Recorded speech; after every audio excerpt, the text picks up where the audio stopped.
안녕하세요. 사랑하는 성도님, 영혼의 샘물 은혜의 자리오심을 축복합니다.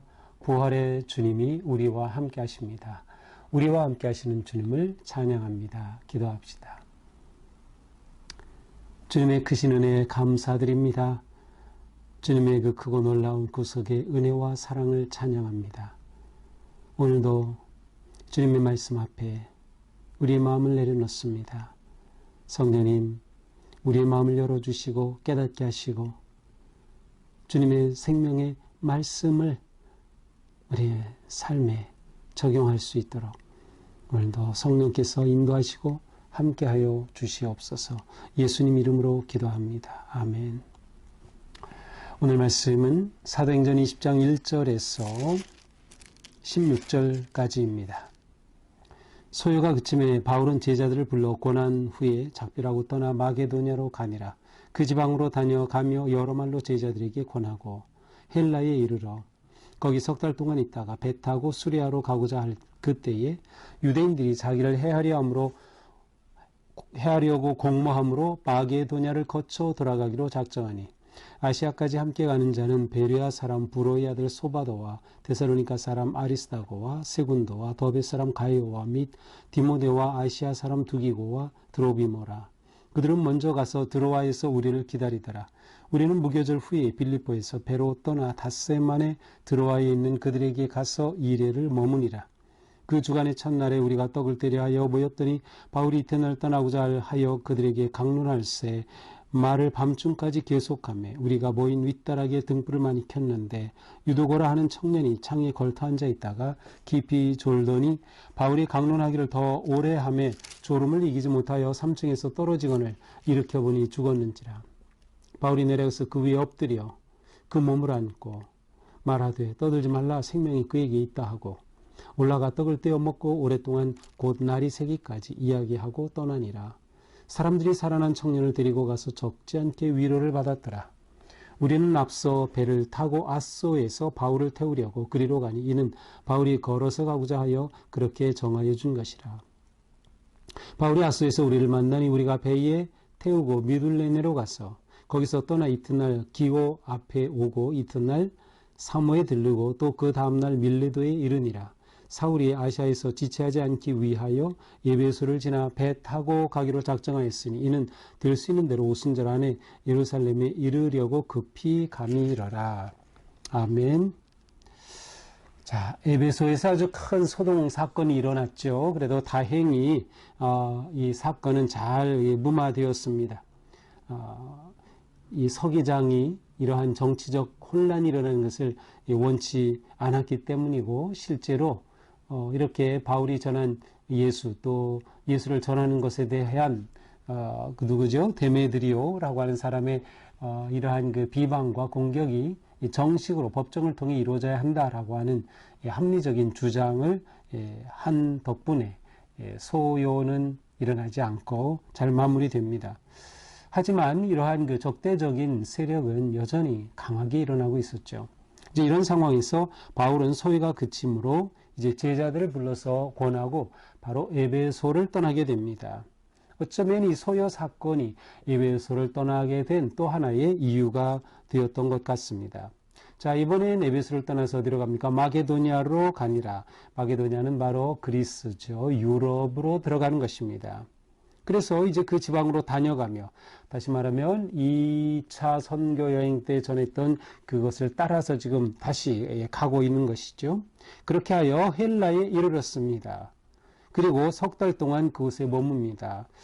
자, 헬라에 이르러 여러 말로 권하였다. 아마도 2차 전도 여행 그 지점을 따른다면 처음에는 네아폴리를 갔을 거고 빌립보를 갔을 거고 그 다음 아볼로니아, 데살로니가, 그 다음 베레아 등을 거쳐 갔을 겁니다. 이것이 마게도니아죠. 또 그 남쪽은 아가야 지역이고 이곳에는 아테네와 고린도가 있는 것입니다. 그래서 이 3절 거기 석 달 동안 있다가 그래서 거기를 보통 고린도로 보고 있습니다. 이제 고린도는 3차 전도 여행에서 반환점이 됩니다. 고린도까지 갔다가 거기에서 다시 되돌아오게 되죠.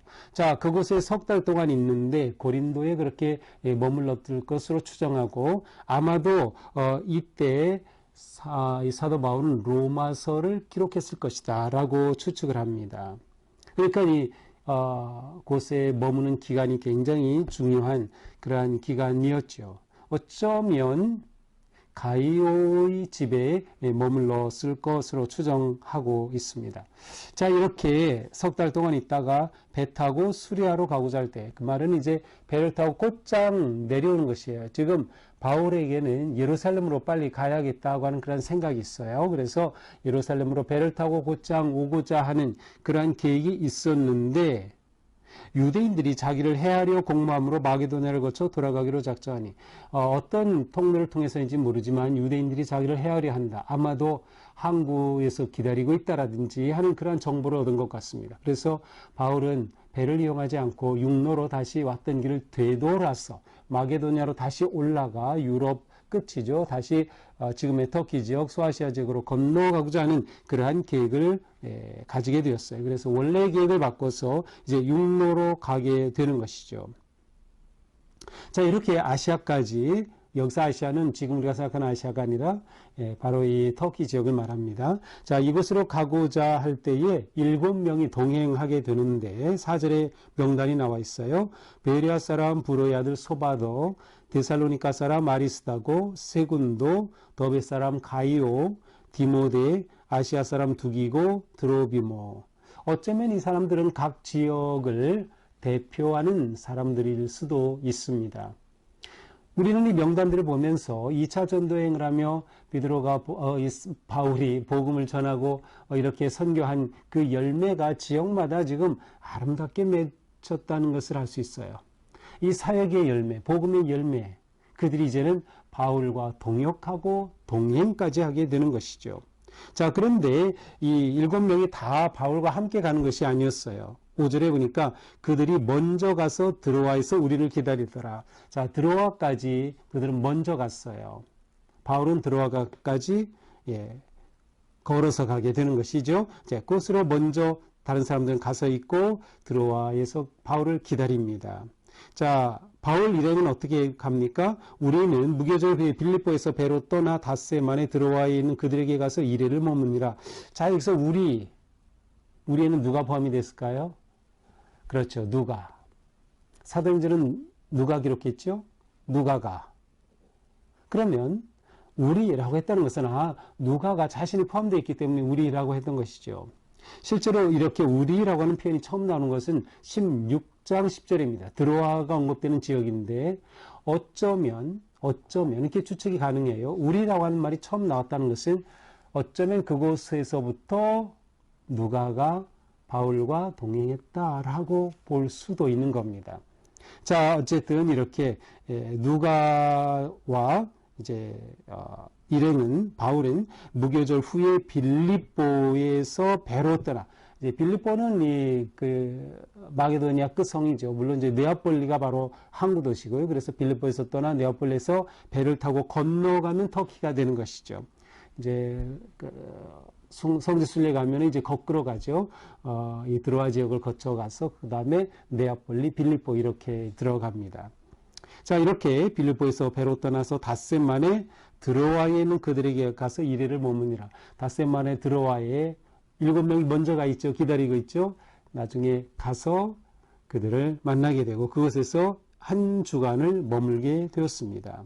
자, 그 주간의 첫날에, 주간의 첫날이 언제인지 정확하진 않아요.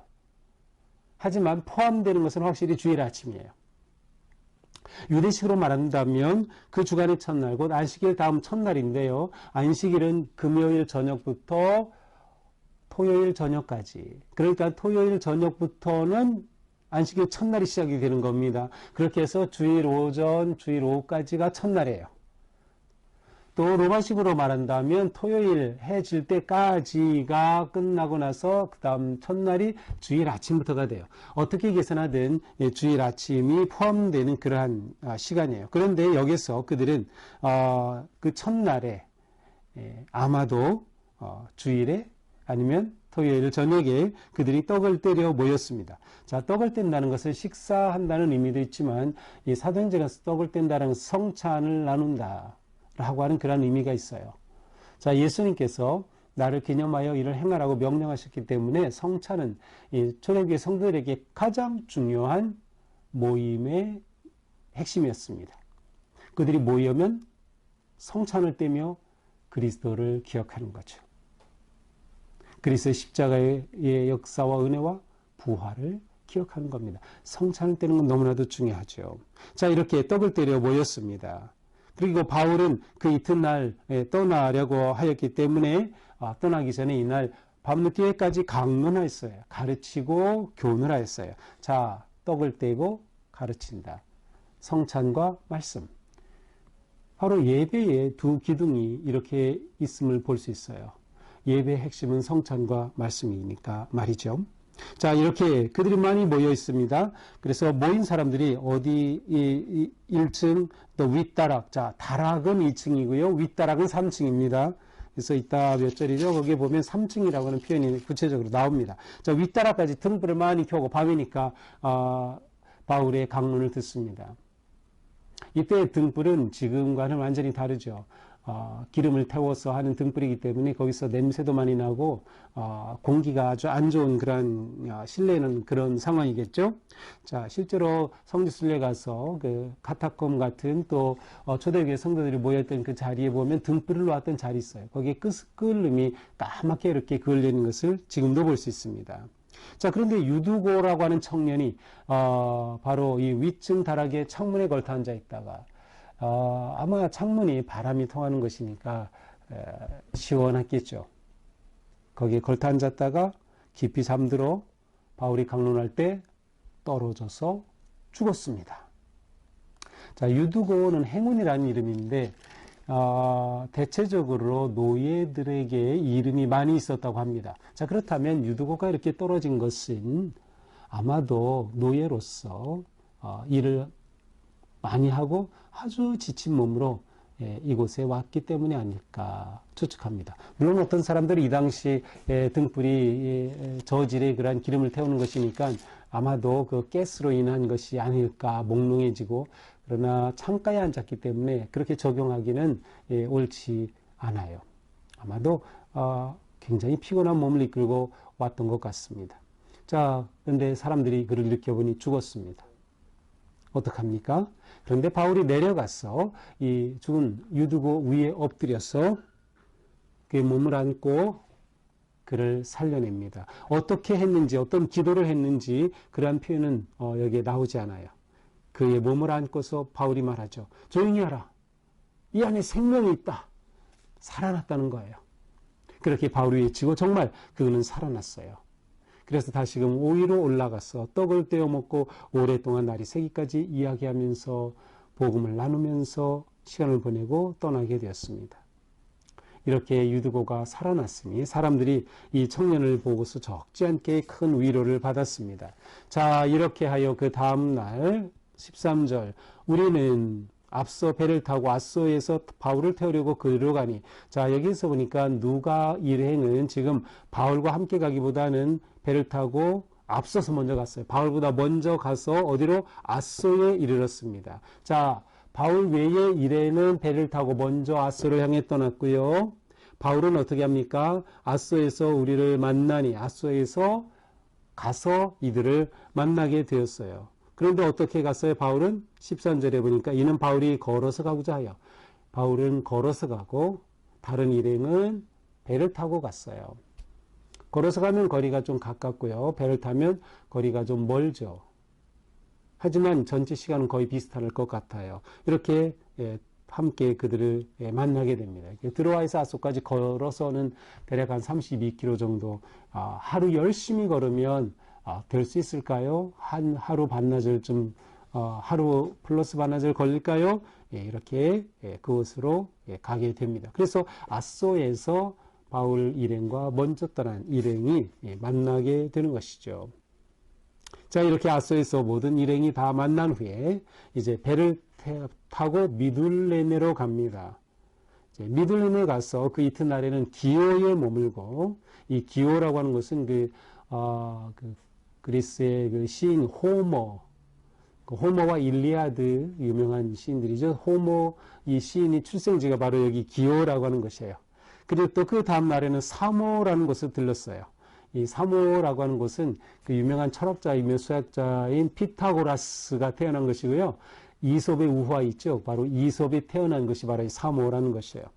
그리고 그 다음 날 밀레도에 이르게 됩니다. 자, 밀레도에 이르러서 이제 그곳에서 배로 그 안디옥으로 예루살렘으로 떠나게 되죠. 자, 여기서 에베소까지는 아주 멀지는 않아요. 그런데 실제로는 걸어서 하루 이상 걸리는 적어도 한 이틀 가까운 40km가 넘는 곳이에요. 자, 에베소는 너무나도 중요한 곳인데 바울은 이때 에베소에 가지 않기로 하였습니다. 그래서 16절에 보니까 아시아에서 지체하지 않기 위하여 에베소를 지나서 배 타고 가기로 작정하였으니, 에베소에는 정말 귀한 주님의 일꾼들이 있고 바울이 꼭 가고 싶었지만 기한 내에 예루살렘으로 가고자 하였어. 이것이 더 중요했어요. 그래서 에베소에 들렀다 가면 기한을 놓칠 것 같으니까 에베소는 들르지 않게 됩니다. 왜냐? 마지막 16절 뭐라고 해요? 오순절 안에 예루살렘에 이르려고, 오순절 안에 예루살렘에 이르려고 이렇게 했다고 하죠. 이때가 만약 57년, 학자들이 계산하는 대로 57년이라고 하면 이때 오순절은 5월 29일이었습니다. 그러니까 바로 지금 이쯤 계절이에요. 그때 바울은 오순절 전에는 예루살렘에 가야 된다. 자, 첫 번째 이렇게 꼭 가려고 했던 것은 오순절, 교회가 탄생한 기념일이죠. 아마도 이러한 날들을 기념하면서 이렇게 여러 지역에서 목회하면서 또 후원한 그 후원금. 이 당시 예루살렘은 너무나도 극빈한 그런 상황이었기 때문에 예루살렘을 후원하는 헌금들을 해주셨어요. 그래서 그 헌금을 예루살렘에 빨리 전해야 되겠다. 또 오순절이면 사람들이 많이 모이기 때문에 모인 그 자리에서 복음을 전할 기회가 있을 것이다 라고 하는 기대가 있었을 것 같습니다. 그래서 에베소로는 가지 않고 곧장 떠나게 되죠. 그러나 그 대신 내일 본문을 보면 에베소에서 대표들이, 장로들이 바울을 만나러 밀레도를 찾아오는 모습을 보게 됩니다. 자, 이것이 오늘 본문입니다. 자, 오늘 말씀을 보면서 바울은 다시금 3차 전도여행을 쭉 다니면서 복음으로 사람들을 세우고 또 살려내고 격려하는 그러한 아름다운 모습을 보게 됩니다. 복음으로 세우고 살리는 거예요. 복음의 사도인 거죠. 복음의 전도자인 것이죠. 자, 이것은 곧 모든 믿는 자들의 신앙의 여정과도 같습니다. 우리는 믿음의 여정을 걷습니다. 믿음의 여정은 순례의 길입니다. 걷는 길이에요. 달려가는 길이 아니에요. 걸어가는 길이에요. 하나님의 인도하심 따라서 한 걸음 한 걸음 주님의 이끄신 만큼만 가야 되는 길이 바로 우리의 믿음의 순례길인 것이죠. 자, 이 믿음의 순례길 가운데 우리는 어떻게 살아갑니까? 이 바울과 그 일행들과 같이 하면 되는 거죠. 서로 돌보고 세워주는 것입니다. 또 서로 권면하는 것이죠. 바울은 계속해서 복음을 전하고 가르치면서 계속해서 동역자들을 지금 세워가고 있어요. 지금 3차 전도행하고 돌아올 때는 동역하는 함께 일행이 7명이나 되는 것을 볼 수 있죠. 처음에 떠날 때와는 다르게 점점 가는 곳마다 먼저 세웠던 복음을 전했던 세례를 주었던 사람을 만나고 그들을 지도자로 세우고 그들과 함께 또 동역하는 이 아름다운 모습을 우리는 보게 되는 것이죠. 또한 바울이 예루살렘 교회를 위한 후원금, 헌금을 모금했다라고 하는 것은 그처럼 교회가 서로 협력하고 또 힘든 교회들을 함께 세워가는 일에 힘을 모았다는 것을 보여줍니다.